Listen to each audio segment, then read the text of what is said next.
नमस्कार दोस्तों, मैं हूं आयुष वर्मा और आप देख रहे हैं गुरुदेव real estate developers private limited का ऑफिशियल यूट्यूब चैनल। दोस्तों, आज की इस बेहद ही महत्वपूर्ण वीडियो में हम बात करने वाले हैं जेवर नोएडा इंटरनेशनल एयरपोर्ट से जुड़ी दो बहुत ही महत्वपूर्ण अपडेट्स की, जो कि पूरे नोएडा, ग्रेटर नोएडा और यमुना एक्सप्रेसवे और साथ ही साथ न्यू नोएडा रीजन की तस्वीर को बदल सकती है। दोस्तों, पहली बड़ी खबर यह है कि अब नोएडा इंटरनेशनल एयरपोर्ट से अकासा एयर ने अपनी फ्लाइट शुरू करने का ऐलान कर दिया है। और दोस्तों, दूसरी बड़ी खबर यह है कि नोएडा अथॉरिटी अब नोएडा, दिल्ली, ग्रेटर नोएडा और जेवर एयरपोर्ट को जोड़ने के लिए 50 नई इलेक्ट्रिक बसेस चलाने जा रही है, जिनकी ticket booking direct mobile app के माध्यम से ही होगी। यानी कि अब सिर्फ एयरपोर्ट ही नहीं बन रहा, बल्कि आसपास में पूरा ट्रांसपोर्टेशन नेटवर्क भी तेजी से तैयार हो रहा है।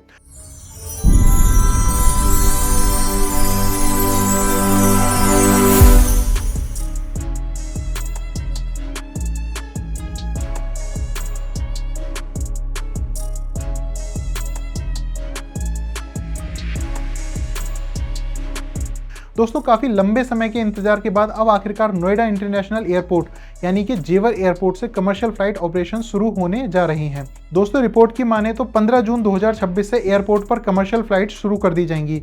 यह एयरपोर्ट सिर्फ उत्तर प्रदेश ही नहीं बल्कि पूरे नॉर्थ इंडिया के लिए गेम चेंजर प्रोजेक्ट साबित हो सकता है। इस एयरपोर्ट के शुरू होने से दिल्ली एनसीआर का एविएशन लोड कम होगा और आईजीआई एयरपोर्ट पर प्रेशर घटेगा। वेस्टर्न यूपी को भी डायरेक्ट इंटरनेशनल कनेक्टिविटी मिलेगी और साथ ही साथ इंडस्ट्रियल तथा कमर्शियल ग्रोथ भी तेजी से बढ़ सकती है। दोस्तों, इसका सबसे बड़ा फायदा होगा जेवर, येडा और न्यू नोएडा रीजन की रियल एस्टेट डिमांड को, जिसमें तेजी से इजाफा देखने को मिल सकता है। तो दोस्तों, इंडिगो के बाद अब अकासा एयर ने भी नोएडा इंटरनेशनल एयरपोर्ट से फ्लाइट ऑपरेशन शुरू करने का ऑफिशियल अनाउंसमेंट कर दिया है। अकासा एयर ने बताया है कि 16 जून 2026 से फ्लाइट शुरू होंगी और daily non stop flights Bangalore और नवी मुंबई के लिए उपलब्ध होंगी।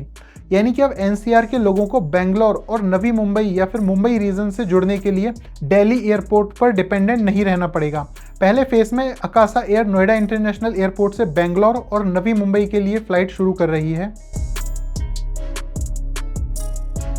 और आने वाले समय में हैदराबाद, लखनऊ, पुणे, चेन्नई और इंटरनेशनल डेस्टिनेशन भी जुड़ सकते हैं।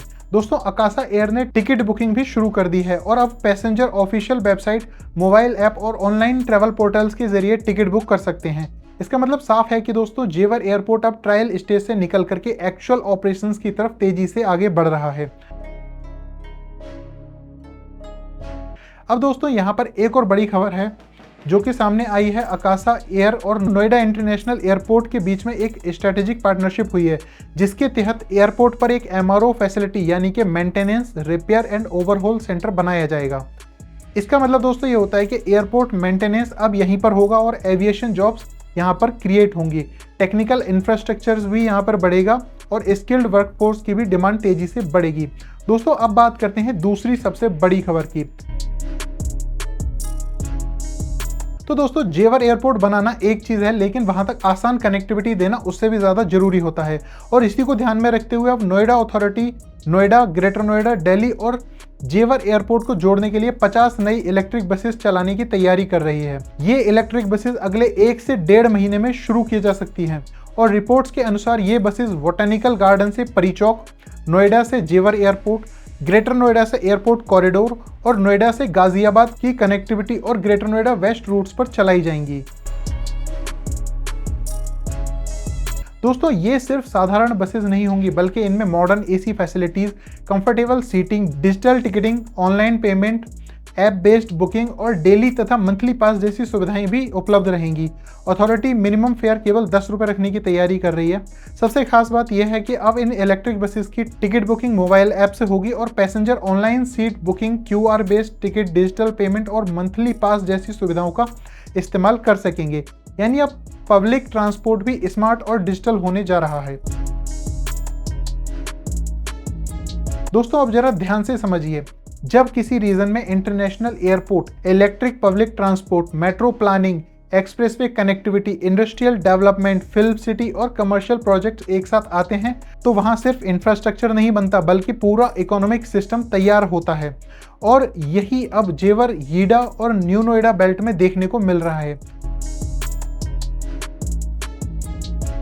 पिछले कुछ ही वर्षों में हमने देखा है कि एयरपोर्ट अनाउंसमेंट के बाद लैंड प्राइसेस बढ़ी, फिल्म सिटी न्यूज़ के बाद भी डिमांड बढ़ी और इंडस्ट्रियल प्रोजेक्ट्स आने के बाद भी इन्वेस्टर्स की जो नज़र है वो यहाँ पर आई। दोस्तों, फ्लाइट्स और पब्लिक ट्रांसपोर्ट शुरू होने के बाद रेजिडेंशियल डिमांड, रेंटल डिमांड और कमर्शियल एक्टिविटी में तेजी देखने को मिल सकती है। विशेष रूप से YEIDA sector 18, sector 20, sector 22D, sector 24, sector 28 और फिल्म सिटी रीजन में और न्यू नोएडा कॉरिडोर को इसका सीधा फायदा मिल सकता है। दोस्तों, आने वाले समय में इस पूरे रीजन में metro expansion, rapid rail connectivity, logistics parks, data centres, IT parks और एविएशन इकोसिस्टम तेजी से विकसित हो सकते हैं। और यही कारण है कि आज देश भर के इन्वेस्टर्स जेवर एयरपोर्ट रीजन पर अपनी जो नज़र है वो बनाए हुए हैं। तो दोस्तों, अब तस्वीर बिल्कुल साफ होती जा रही है। एक तरफ नोएडा इंटरनेशनल एयरपोर्ट शुरू होने जा रहा है और दूसरी तरफ अकाशा एयर जैसी एयरलाइंस फ्लाइट्स लॉन्च कर रही हैं और अब इलेक्ट्रिक बस नेटवर्क भी तेजी से तैयार किया जा रहा है। यानी आने वाले समय में जेवर एयरपोर्ट सिर्फ एक एयरपोर्ट नहीं रहेगा, बल्कि नॉर्थ इंडिया का एक बड़ा इकोनॉमिक एविएशन और इंफ्रास्ट्रक्चर हब बन सकता है। अब दोस्तों, आप ही कमेंट करके बताइए कि क्या आपको लगता है कि आने वाले 5 साल में जेवर एयरपोर्ट रीजन दिल्ली एनसीआर का सबसे बड़ा ग्रोथ कॉरिडोर बन सकता है? हाँ या ना, जो भी हो आपकी राय आप हमें कमेंट करके जरूर बताएं। अगर ये वीडियो आपको पसंद आई हो तो लाइक करें, शेयर करें और चैनल को सब्सक्राइब जरूर करें। साथ ही साथ दोस्तों, हम मिलेंगे आपसे किसी नई वीडियो में किसी नई ऐसी ही महत्वपूर्ण जानकारी के साथ। जय हिंद, जय भारत।